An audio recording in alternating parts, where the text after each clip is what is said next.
Hi, welcome back to this mini Dylan Rounds video. I want to share with you an interesting finding and I want to hear your thoughts about it. So after this video, feel free to share your comments down below. It's regarding Montello, Nevada. The landing strip near the International Airport of Montello, I believe it's worded as, there appears to be a cross in the ground, a grave, away from the actual Montello graveyard, which is interesting. Now, one individual did bring up saying it's something to do with one of Brenner's family members. Well, let me share with you the finding, the photo, and see if we can get to the bottom of it.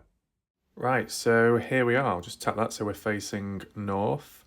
So there's a few different landing strips. I don't know if they're all relevant to one another because the Gamble Ranch one has differing photos.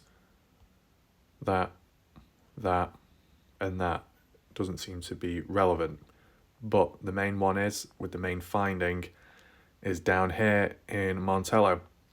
So you got the town of Montello here, and then back that way, the landing strip is here, and it's when we tap on it, and we go on the images, this is the photo we are greeted with. It was taken in 2021 by Rich Martinez. I assume it was someone passing through the area at the time. Now, I don't know why it's specifically put here and not like within Montello and that grave site.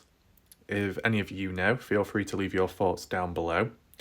If any of you believe this individual that passed away is linked with any family members, any person of interest within the Dylan Rounds case, let me know your thoughts down below.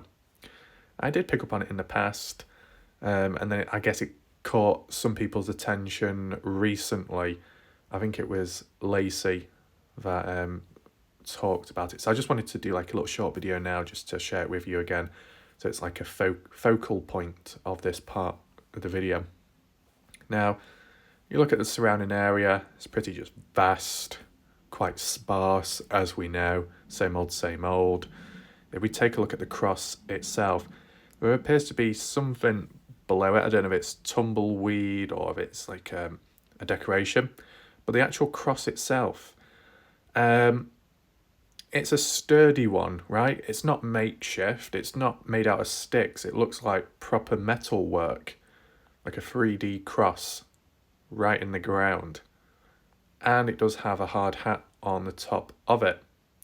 So most likely, with the little memento and the metal work, it's most likely a construction worker, right? Or a builder, one or the other. So I'm not sure if it's someone who's within the area that worked or went out afar.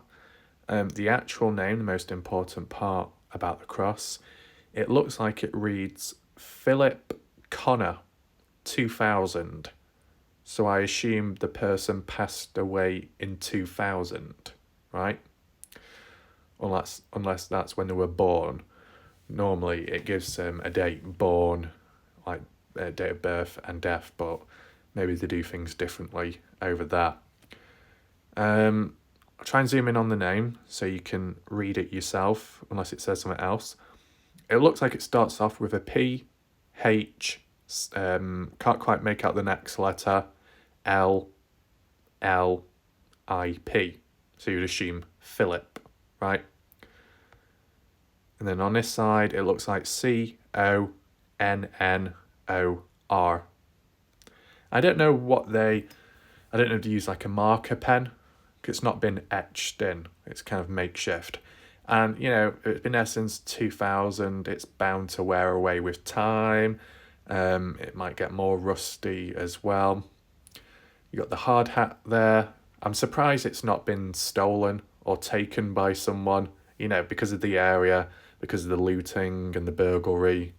It's a decent helmet. You thought someone might have taken it. And yeah, there you go.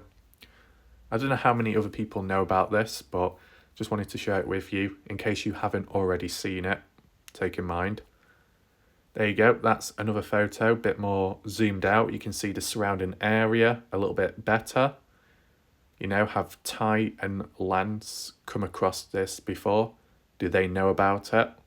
And you might be thinking, well, that's a bit of a silly question. They're from there. Surely they're going to know. Well, there's no harm in asking.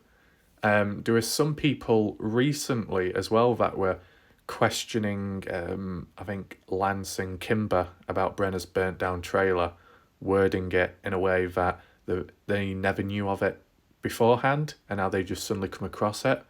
If that's the case, then why didn't they hear or see the explosion when Brenner's trailer was on fire that time? Surely they would have known of it, they would have seen it in the distance, and yet they didn't. I don't know if that's true or not, but I just basically asked that individual, okay then, how long have Lance and Kimber been out there? They've been there 1 to 2 years ago from when the explosion took place, and the person said, yeah. So if it needs reconfirming or anything needs clearing up regarding that point, feel free to mention it down below. I don't know if it is a big issue, but I guess it's just more to do with why, if it was the case, why would they act like this is the first time they've seen it when it would have been noticeable in the past? I guess that's what some people have been questioning. But that aside, main focus, the cross. With the mountainous area in the background, I don't know if that's a Bald Eagle Mountain over there. I'm not quite sure. It looks a bit different from this angle, if you get me. Because it looks quite long, the ridge. Guess it depends which way we're looking at it. In the distance over there, I think it's like cows. I mean, what is 2021? If this is facing towards over that way, the Utah border, and you got the mountainous bit in between, then somewhere in that distance, Brenner's burnt down trailer would be. Okay. Now, regarding it, the cross supposedly linking with Brenner in some way or another, I'll just do a quick search on Philip Connor, his name, see if anything comes up, and then I'll get back to you, okay? So I did do a search on Google, typed in the person's name, typed in the name of, Montello, Nevada, and it didn't come up with anything. There's a possibility that someone else, if they tried, they might find something because of them being in the US. The search results might be more refined. That's always the case. And it's also happened as well where I might be on one device, another person's on another device, they're looking at a specific website with a specific product. I do the same thing, yet we get different search results, which is a bit odd. But that aside, the only other name that kept popping up was Philip Connor from Criminal Minds. I don't know anything about that really. I've heard the show or something called Criminal Minds. Could the cross be a joke? Don't think so. I mean, it's got a construction hat on, so there must be some kind of significance about that. As for construction, it's just a brief point which reminds me of from a past discussion with other people. I heard other people bringing it up. I don't know if it was Ty. I don't know if it was just viewers. It was someone or some people, okay, let's just say, that was saying that Salty Pancakes is into construction work and working for Kurt Wadsworth's construction company. I've no clue about that. I'm unsure of. It's just something I heard of. If any of you can clear that up, clear up the BS or reinforce it, feel free to do so, but I just wanted to mention it. So, with that in mind, let's just wrap things up, return back to maps, and I'll share with you, if you haven't seen it before, Montello's graveyard, also known as cemetery, okay? So closer to Montello town, around the back of it, here, okay? Bear in mind, just here is the waste disposal place where people take rubbish and trash. Might be wondering why I'm just giving that reference point. It's only because of the whole bin bag situation and Brenner with his spring cleaning it was an alt theory. Okay, if you want to hear more about that, feel free to go on my channel, and a couple of videos back I did bring it up. Okay, but yes, the cemetery is here, and we'll just look at the pictures first of all. As said, some of you, or a fair few of you, would have seen this already, but for other people, they may have not, so that's why I want to share it with them. And I might as well just tie it all in with this video with that whole cross, just to highlight why is one cross separate from the others, okay? So I can't rotate this image, but I'll read it out to you. It says, our baby Albert Lee Munsell Jr., September 13th, 1996 to December 10th, 1996.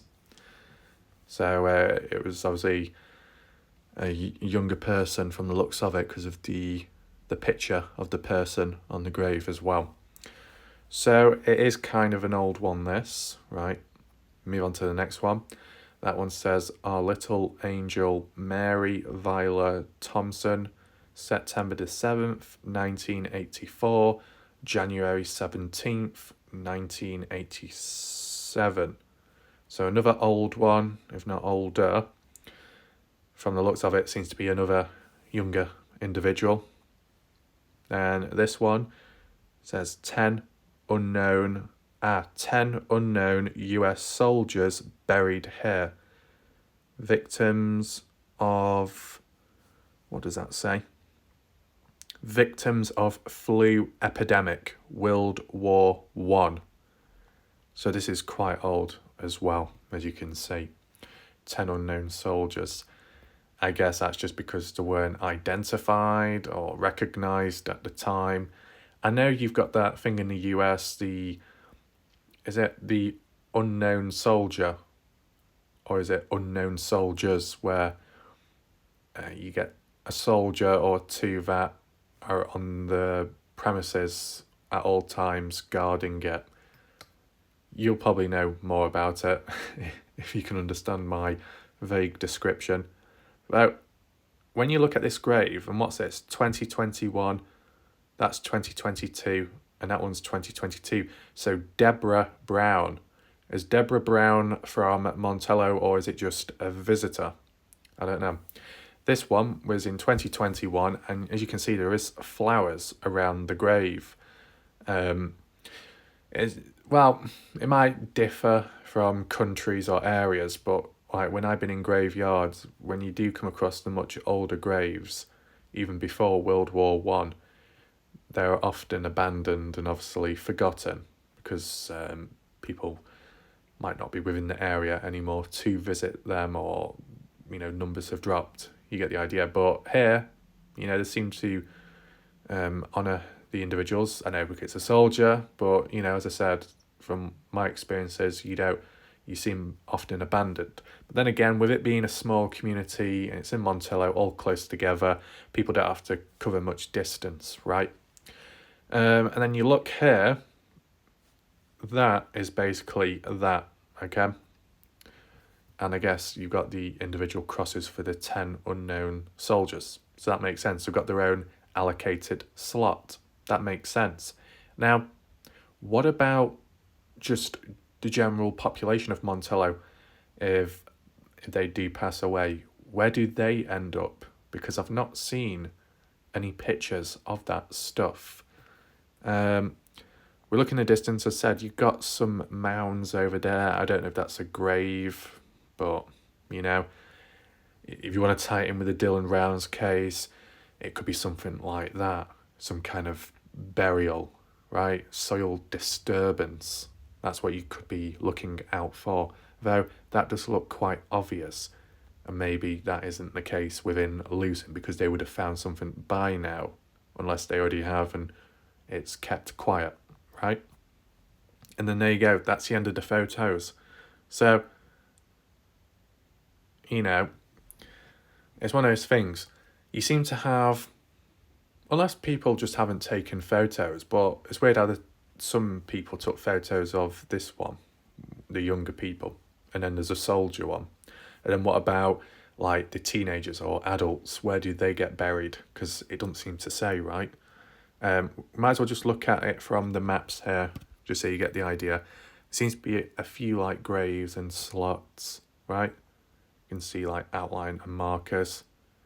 Not too much, but there seems to be some space for graves, right? I don't know how they do things in Montello. Maybe they burn, well, it sounds a bit bad that, like burn the bodies and then get the ashes and then spread the ashes into the atmosphere, maybe. Or maybe they just bury them in the ground, just down to the location and the environment and the money as well, because, funerals can cost money, right? So they might do their own thing, which is understandable.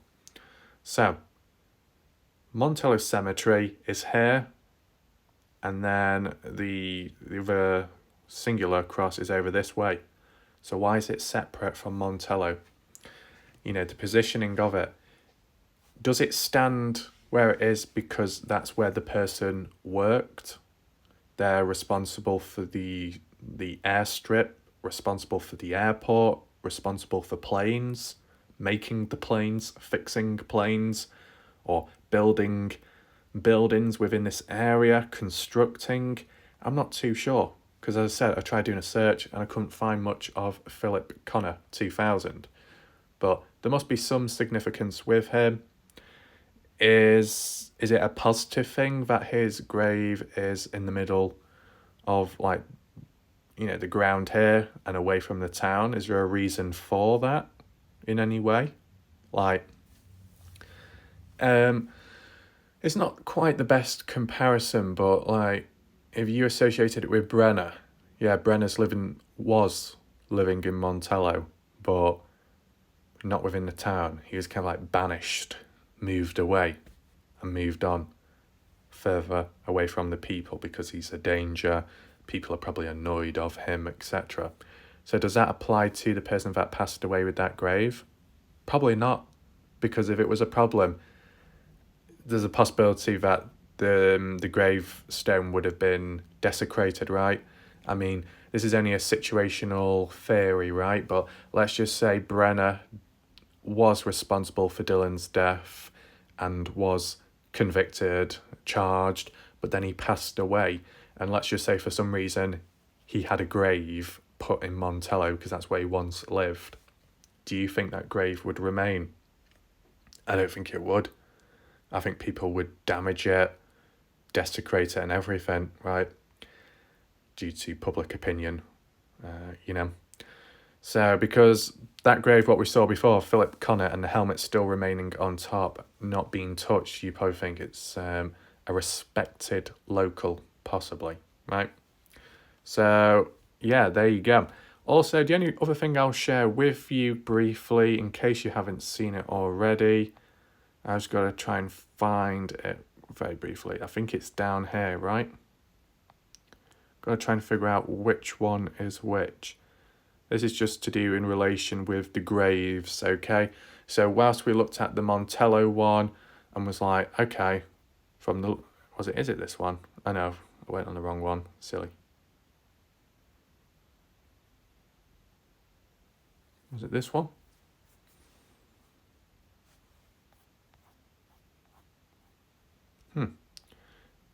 I'm getting confused. There's supposedly a grave site on one of them. There we go. So maybe this is another way of interpreting it. So maybe other locals or people living on the outer skirt, when they pass away, they just get buried in the ground and you get makeshift graves like this one. It's in the middle of nowhere, kind of like the other cross, but these are more protected, right? I don't know what that is, that wood, but as you can see, that grave there, it's even fenced off as well to prevent animals from getting in. And there's two of them, could be family or something. And then you got another slot over there, but I don't know if anything's within it. And then in the distance over there, you got some post and stuff. It's kind of hard to make out, but you get the idea, don't you? You can share your thoughts if you have any regarding this area, whether you've visited this place or not, or you've got your own theories regarding it. I know Timelines went to a grave that looks similar to this one. Maybe it is the one. It's got its own fencing around. That's barbed wire. Okay. Kind of flimsy. But yeah, I guess that's just to protect it. So there you go. Right, so hopefully you enjoyed the video. I do know a fair few may have seen some of these locations, but I just wanted to bring it back up because, you know, Lacey, a new viewer talking about the cross, wanted to know about it, and maybe Paige as well regarding coordinates. So I just wanted to share it with you visually in case there's any additional points to bring on. And I said, this was in a previous video, a longer one, so it might have been forgotten about, you know. That's why I'm returning to the odd few interesting findings and doing a video dedicated to it, okay? Hopefully that makes sense. So I'll see you next time in the next video. For now, goodbye.